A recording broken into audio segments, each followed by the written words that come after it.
Let's get back here. Do I sound fucked up? Okay. Welcome to Game Tato. This is Dustin the Grinch. And I'm feeling pretty festive just on the account of the new year. My birthday's next week. I'm becoming an old bastard at 31. But you know what? With all this age comes a lot of wisdom and experience. And I'm able to beat the best of them with my experience. But this is the first episode of State of Gaming. Can you believe it? I love that shit. And I want to keep this straight up on the news. So I'm right on IGN. I'm looking at this right on my computer over here. And we got the popular games coming out soon. And we got a way out. What the hell is this, March 23rd? I don't even give a damn. I'll do another video if the game is actually good. And what the hell is the way out? I don't know.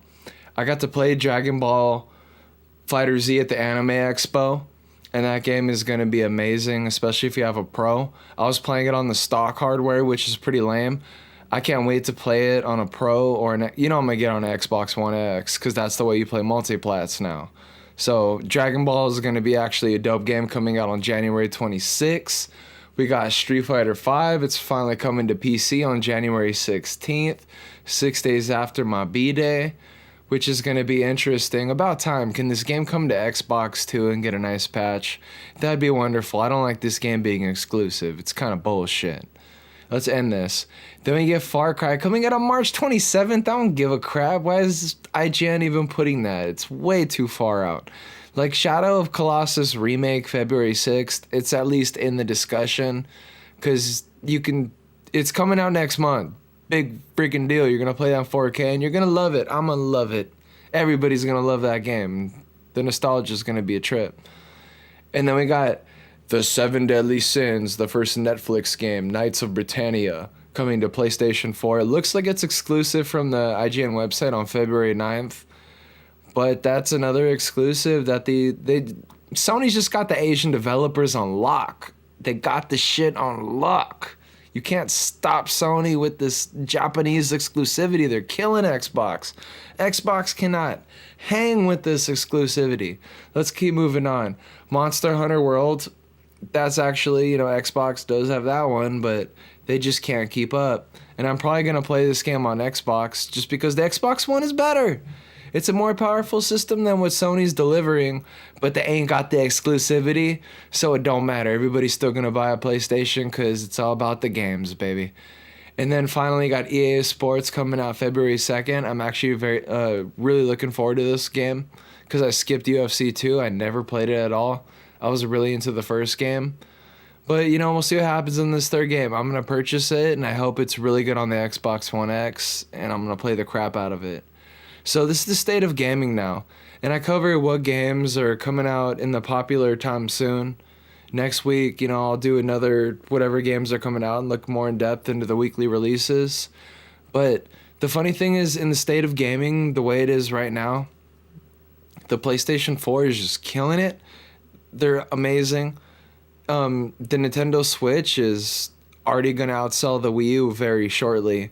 Because of the games, like I play Minecraft on it, I play Stardew Valley, I play a lot of Mario.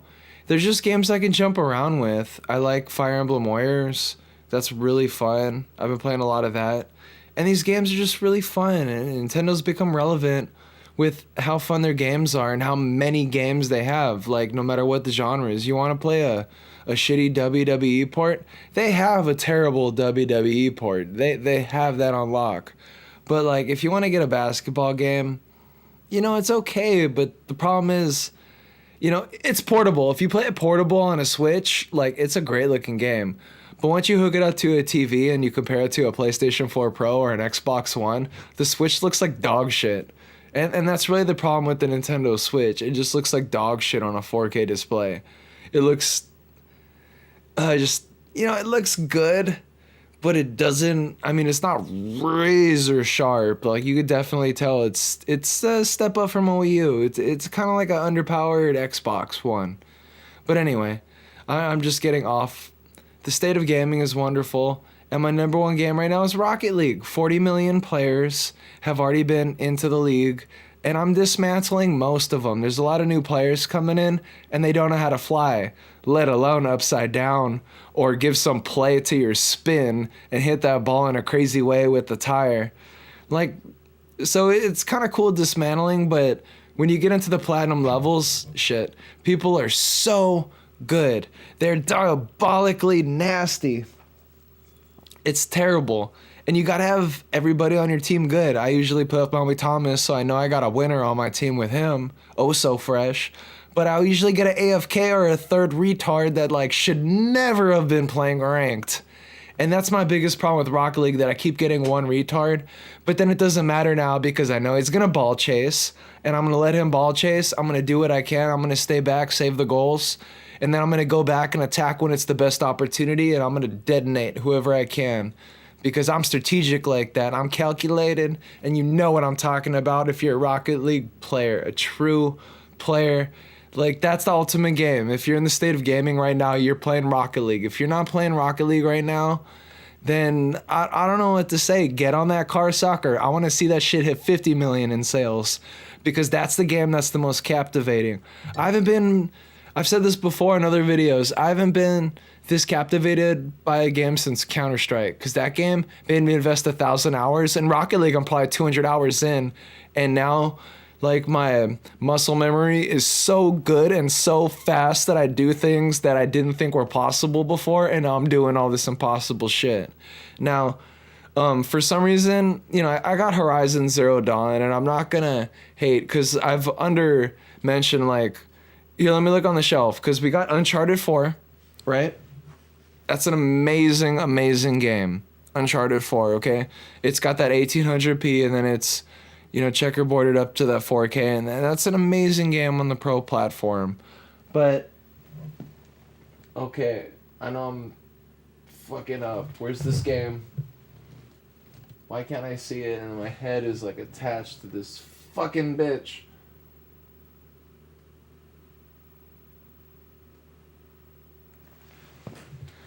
Ratchet and fucking Clank. That game looks amazing on the PlayStation. Like, the exclusive games look amazing on the PlayStation. They're mind-boggling. When anybody comes over, their mind is blown by these exclusives.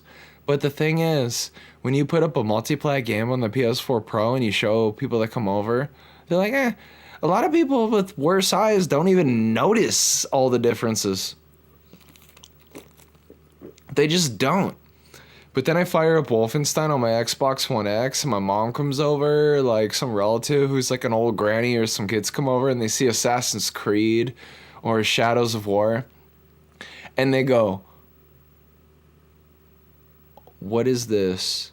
Like, is this a computer? Like, what? This looks amazing. It looks like a movie. Like, people are literally blown away by how good the graphics are. But then, see, I don't want to discredit now Nintendo, because if I fire up Mario, my mom wouldn't even attempt to want to play Wolfenstein or Assassin's Creed or Call of Duty, especially World War II. Like, those games are so complicated that if you don't play games in the current state of gaming, you're just going to be totally lost, and you're not going to be able to compete or play with people online at all, because you're going to get smoked. But you can hop into a Mario Odyssey game and just walk around. I had my mom walking around, and she could play that game. She could actually play Zelda too if I just gave her, like, their games are much more accessible to a wider audience, but I think a lot of people really want bomb graphics. So Nintendo's kind of at a weird point, and I think in like 2 years from now, they're going to want to have a 4K portable Switch, which I think is easily possible. There's going to be an upgraded Switch that's going to have no bezel and a bigger screen. I mean, that's an obvious pro upgrade for a Switch, and you don't need to upgrade the Joy-Cons, because you just take out the bezel and make the screen bigger on the Switch. And that would be a perfect solution for what Nintendo's trying to do in the upgradable console cycle that Microsoft and Sony have already, and really Nintendo, because the Nintendo Switch is an upgraded Wii U. It's just that it doesn't need to be streamed to the portable tablet. It is the portable tablet, and when you want to stream it to the PC, it's the reverse scenario where you put in a dock and then it's on the TV. It's actually a different. It's actually streaming through the device to the TV. It's the opposite of what the Wii U is. So we're at this triple generation of upgrades, and I really don't know what's going to happen in the future except for massive upgrades in power. But we're going to start seeing a lot of great games, and this is where you're going to get Sea of Thieves, Crackdown, State of Decay, Part 2. You're going to get... Is the Minecraft 4K patch even out? I'm sure it is. I mean, that's amazing, but nobody gives a shit. I mean, it's old news. You know, Xbox really needs to bring the exclusives, because I was seeing what Sony's got this year, and they got 8 exclusive games. I'm not going to count them all down. I'm not going to waste your time. But they got the games, and they have so many more Japanese imports that are besides those 8 Sony titles that are coming this year. Like, you're gonna just have a hard time not having fun on your PlayStation this year. Like, I even have Xbox fanboy homies that were like, oh, I don't got money for that Sony platform, and this year they have no excuse.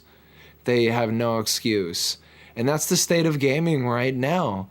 Like, Sony's killing it on an exclusive platform level that's unparalleled, and they're going to hit 100 million. They're going to do that. I think, I don't know if Xbox One, you know what, Xbox One is gonna hit at least 75 million units sold this generation, at least. I think they can do 80.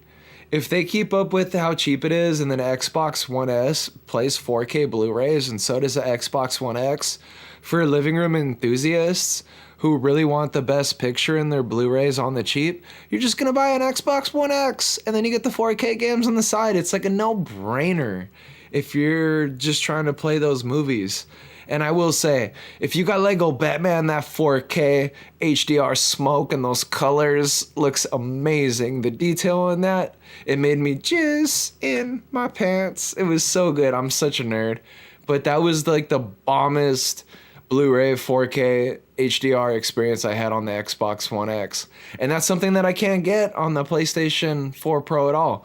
But then I get that VR, and that's an ecosystem that's flourishing with so many good games, from Arizona Sunshine and the VR controller with Farpoint. It's amazing what Sony's doing on that. So, like, they don't really need the most innovative graphics with what they're doing on the VR front, and Xbox does need the best graphics because they're not pursuing any type of VR until they get that shared reality experience headset pluggable into an Xbox One X. So right now, in the state of gaming, everything is equal. It's not equal at all, actually. Sony's just up here, Xbox is here, and Nintendo's here. But the problem is, and it's not even a problem, like, Nintendo's like rising, just killing it. They're freaking gonna catch up to Xbox soon if they keep up with this pace. So it's a great state of gaming, and Happy New Year. And I'm gonna have a lot more news and a lot more in-depth information next week. But this is the first candid kind of state of gaming. But I just wanted to show you guys a different perspective on, you know, how I think about the industry and where it is now. And just, if you don't own Rocket League, buy Rocket League right now. If you own an Xbox One X, you need to buy Wolfenstein 2, Shadows of War, or freaking Assassin's Creed Origins or Call of Duty. Because those games, you're really going to get your best bang for your buck from that console. Every one of those games looks tremendously better. If you play it on an Xbox regular or even an S next to it, you're going to notice such a huge improvement. And I'll add Halo 5 to that list too, because it's a shock and awe 9-day difference. It's amazing. Where a PlayStation 4 Pro, like, only has those games that are mind-blowing on the exclusivity level because they're hitting 1800p and then upscaling it to 4K. It's not that much of a jump. But any games that are hitting 1400p and then being upscaled to 4K, it's a negligible improvement. Like, the only upgrade you're really going to notice is the HDR, and that's available on a regular PlayStation 4. So that's the problem with their ecosystem, but the upgrades to the VR are great. I don't want to drone on. It's a very even battlefield right now, and the state of gaming is great, and the industry is very healthy, and it's leading on to independent developers really flourishing in the industry, and I'm so happy for everybody who's doing great. and I love this industry so much. Thanks for watching. Peace. Signing out, Dustin the Grinch. Have a good one. Take it easy. Love you guys. I really do. Peace.